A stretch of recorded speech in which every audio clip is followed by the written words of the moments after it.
Before we get to actual camera settings, let's have a few words about the lens. If you have a choice, use long lens, telephoto lens. My workhorse lens is 70 to 200 millimeters, and my favorite portrait lens is 135 millimeters, but I would never use anything wider.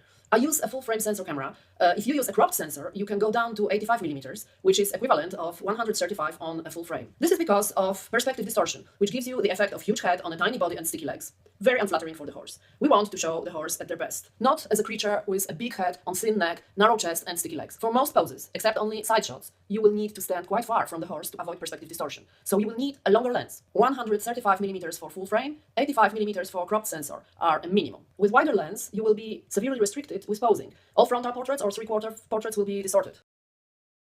When I photograph black background portraits, I use manual mode, because this way I can control my camera instead of my camera making random choices. However, to make things easier, I use automatic ISO and obviously autofocus. What I am controlling manually is white balance, shutter speed, f-stop, and over or under exposure. Let's start with white balance. This is the setting that determines if the colors on the image are warmer or cooler. I will not get into light temperature theory here, but to make things simple, go to your camera menu and set the white balance to 5500K. This is so-called neutral light. This is how screens are calibrated, how studio lights are calibrated, and how the average daylight should be. This setting may be in different places of the menu in different cameras, but you have to find it and change from auto, which is usually a factory setting, to 5500K, or somewhere between 5000 and 6000. When set to auto, your camera is often fooled by colors of the items present on the scene and sets white balance quite randomly. Setting white balance to 5500 will give you consistency during the photoshoot, so your editing will be easier. Horses are moving. Even if they stand still, they move their ears, they toss their heads, or make small movements, but even those small movements will give you a sharp, blurry image if your shutter speed is too slow. I personally try not to go slower than 1/500th, which is marked as 500 on camera. Sometimes, when there's a lot of light, I even go for 1000, but in most cases, 500 is enough unless the horse is nervous and tossing his head a lot or moving a lot. Aperture or f-stop. Aperture determines how much depth of field you will get. The smaller the number, the shallower the depth of field. The bigger the number, the deeper the depth of field. Depth of field means how much of your subject is in focus and how much is blurred. For most of the black background portraits, we need quite a big depth of field.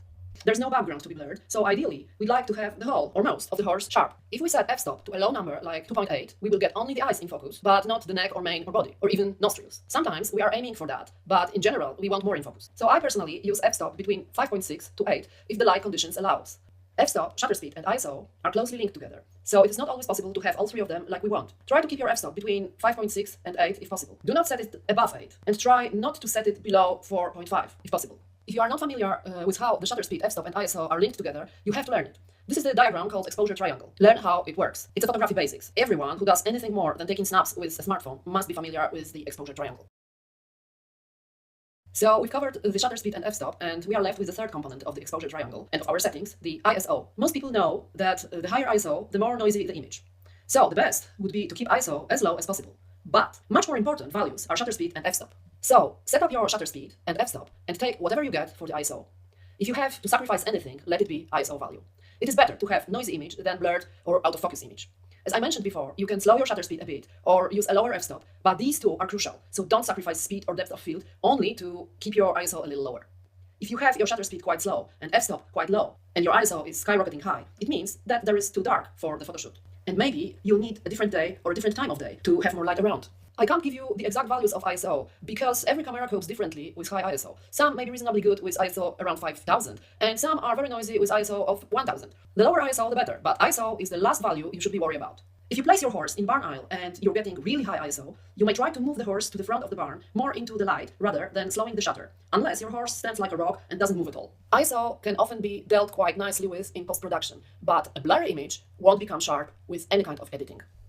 And now a few words about proper exposure for black background portraits. So if you set the shutter speed and f-stop and meter the light to determine the ISO value, your camera will probably get fooled by the darkness of the background behind. The camera works this way that it wants to average the image, so when there is a lot of dark background, you will very often get an overexposed horse. In most cases, you will need to underexpose your image quite a lot. I usually underexpose my black background portraits by 1 or 2 steps. You may take a few test shots and just adjust your settings so the horse doesn't look overexposed. Let's make a quick summary here. For black background portraits shot with natural light, ideal shutter will be between 500 and 1000, ideal f-stop between 5.6 to 8, ideal ISO as low as you can get. You may need to underexpose by 1 to 2 stops if you shoot on dark background.